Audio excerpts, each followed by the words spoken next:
Hello, everybody. Welcome to another episode of Simply Nerdy. I'm your host, Steven. I'm joined today by Anthony. Yo! And we're also joined today by a special guest, Lisa. Hello. I was just going to say, because all nerds are welcome, and Lisa is among our circle of nerds. I am definitely a nerd of some sort. Swag. There we go. You heard it here first. Well, today we're going to talk about the Nintendo Direct Mini Partner Showcase October 2020. Supposedly this was the last partner showcase of the year. Okay, so the first game that was announced was Bravely Default 2. It has a release date of February 26th, 2021. And I will just give out my thoughts first because I'll be super short and quick.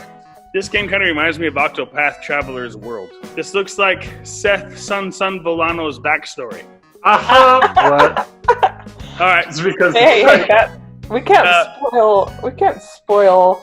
You don't spoil anything. That's in the first chapter. All right, and then Bravely Default 2 came out with a March 2020 demo, and they had a survey with it, and 20,000 people responded. And the studio made adjustments. Talk about customer satisfaction. Also, moving on, Anthony, there's a hard mode just for you now. So I haven't gotten the chance to try it out yet, but I heard that the demo was actually quite challenging all by itself. So I wonder if the hard mode was just them saying, oh, okay, well, this was the demo difficulty then. So this one's definitely high on my radar, though. I loved Bravely Default. I thought it was the most fun I've had with a turn-based strategy system, and it was a lot of fun. And this looks like it's going to deliver a lot more of the same. I didn't play Bravely Second, so I don't know how that compares, but I'm excited for this one. I am tentatively very excited because I love Bravely Default, and recently I've just been going insane over the music and how beautiful it is. I have high hopes, but I'm kind of tentative just because if I let myself believe that it could be as good as the first game, I could end up really disappointed. So I'm just sort of like, could be good. I'll give it the benefit of a very hopeful doubt. You heard it here first, developers. Do not mess this up. Actually, it's probably too late because you already coded it, so you better not have messed it up. Yeah. Okay, moving on. Moving on, we have the Story of Seasons, Pioneers of Olive Town, coming out on March 23rd, 2021. It's another farm simulator game, but I love the customization options. It kind of looks like it's taking notes from Animal Crossing New Horizons because of all the options they give you, like recreating your town and the layout you want. I don't know, it looks kind of classic Harvest Moon-ish to me, except for the cows are gigantic. Harvest Moon games aren't really my style.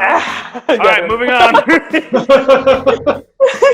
Surviving the Aftermath, Spring 2021, which I have to say is basically an Age of Empires game on Switch. But I will need to see more before committing. But I have to say, it does look pretty cool for someone who's an Age of Empires fan. If you're not an Age of Empires fan, I don't know what to tell you. Take a hike. I didn't know you played those games, Steve. Age of Empires is awesome. I have not played it. I have not dabbled much in RTS-style games, so... Uncle Tom, it's your fault if you're listening to this. How about Immortals Phoenix Rising, December 3rd, 2020. This is Breath of the Wild meets Greek mythology. It looks like a blast to play thanks to its similarities to Breath of the Wild. Anthony, you look like you have a lot to say. Let's hear it. I'm just, this one's kind of high on my radar. Obviously I'm a huge Breath of the Wild fan, and so it's kind of funny to me to see so many Breath of the Wild wannabes lately. At the same time, that's kind of something that I would want, I guess, because since I loved the original experience so much, why not have more of it? So this one's up there on my radar, and I've been, with all the good stuff we've been hearing as far as first impressions, I'm excited to give it a try. As for me, I'm very excited about this game. To be honest, I have to admit, I kind of tend to have a bleeding heart when it comes to indie developers in general. So if there's even the chance that I think I would enjoy the game, there's a pretty high chance I'm going to buy it.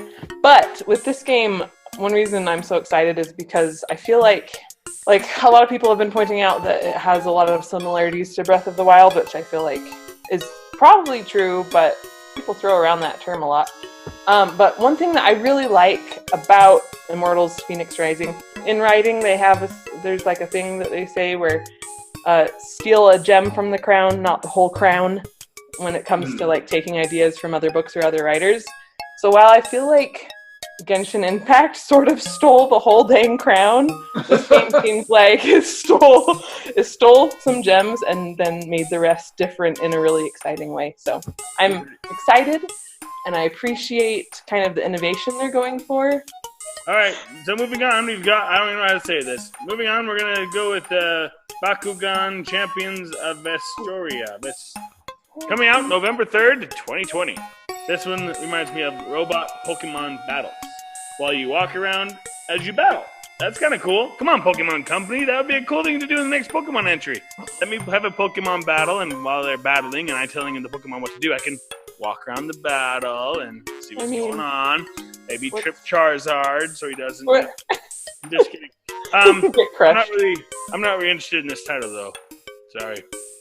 I mean, it sounds like from comments I've heard from other people, it sounds like there's kind of a following for this series already. A lot of people are saying, "Hey, this is a bigger deal than people are giving it credit for." And I mean, I could see it being kind of a sleeper hit for me, but as far as I currently stand, it's not on my radar because I guess I just don't know what there is to it, and I don't feel like the video told me much. So anything. All I told you was what I said. Basically. Yeah. Next we have Grifland's Nintendo Switch Edition coming out in summer 2021. I have to say, I love this art style. It reminds me of Atlantis, the Lost Empire. Though I'm not really into card mechanics in games. Yeah. And I'm also not a fan of most, Anthony, this is for you, JRPGs.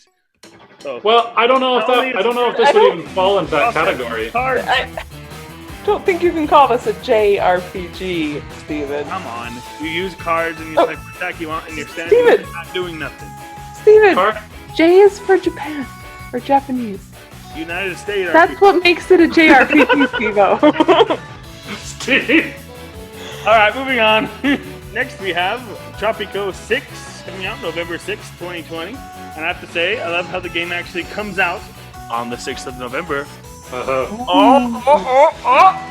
it kind of reminds me of Sims, because you can kind of tell people where you want them to go and what you want them to steal or whatever. But you also kind of build the city and build layout however you want. Yeah, I'm not a Sims person myself. It's Sims. That's what it is. Okay, so the next two announcements are kind of interesting because we got a couple of cloud releases. We have first Hitman 3 cloud version. It's coming. There's no release date for it, but it's another cloud version of a game coming to the Nintendo Switch. And I think Hitman is a killer franchise and a big win for the Nintendo Switch, even though it's not really my thing. It's a killer franchise. See what I did there? Lisa got it. I don't even know what I did there. Oh dear. But how well do these cloud versions actually run on the Nintendo Switch? I think honestly, it all comes down to your internet connection because I was kind of getting a feel for people's reactions to the cloud version of Control, which I know we'll get to next, I guess. But there were some people who were saying it didn't work very well for them, and others who said it works like a charm. And so I think when it comes to these cloud games, I think it's so getting a cloud version of a game on the Switch, yeah, you can't take it with you on the go, and that's kind of one of the main draws for the Nintendo Switch. But yes, it is. These games, if you were to play it on, say, the PlayStation 4 or the Xbox Series X, it is the Series X that's out right now. I'm not talking about that. Xbox One X, sorry, Xbox Series X is the next one. I knew I was mixing those up. It's confusing. If you play it on one of those, you're tethered anyway. And chances are, if you're playing those systems, you're probably worrying about a pretty good Wi-Fi connection. Maybe not. As far as I feel like getting a good Wi-Fi connection is one of the least of your concerns. If you're going for these big, gaming consoles. Maybe that's ignorant of me. But my thoughts are these: as far as the Switch goes, yeah, you can't take it with you on the go, but that means that it's basically in the same situation as the other consoles. You're just maybe a little bit more at the mercy of your connection. I feel like some of the most popular games are games that require a strong internet connection. So again, as far as I'm concerned, what difference does it make if you have to do it over the cloud. You know, if you're going to have a good internet connection anyway. So getting into that, Anthony, let's talk about Control Ultimate Edition Cloud version. Available now. It's shadow dropped, man. Not only did they announce it, but they shadow dropped that one. This is a big deal, getting a big third-party game like this on the system. It was Game of the Year when it came out. Yep. Well, not when it came out. It was awarded Game of the Year that year, so...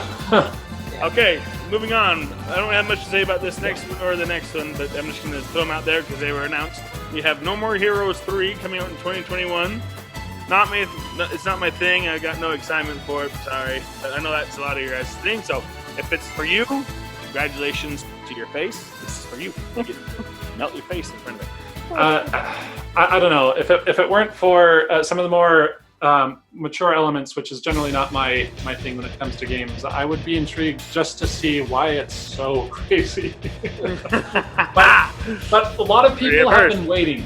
A lot of people have been waiting a long time for this game. I know a lot of people have been begging for news on No More Heroes 3, and to get more news on that finally, as well as some releases of the first two games is actually a lot of fan service. So that's great. True. However, they still don't have a really release date for next year. It just says 2021. So you guys just hold on a little longer. I'm sure you'll get a release date here pretty soon. Next up, we have Time UFO, another shadow drop. Available now.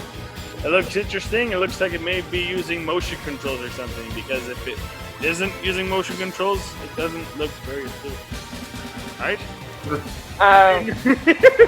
It looks fun if you're doing motion controls or something and trying to control where you're carrying all this stuff, but if you're just moving a little joystick, you're moving that slow and that jerky. I don't know, man. They might just be moving that slow because they're trying to have precision. But no one cares about precision. Just drop the thing. Whatever, Steve. Did you not see that? I don't think you'd do very well in that game. Thanks, man. Steven. Hey, I do good at Overcooked. If I do good at Overcooked, I can beat this. It takes precision to even dig in Animal Crossing, so I think... That's true. I can't even do that. But I can throw a pizza across the room to make a delivery on.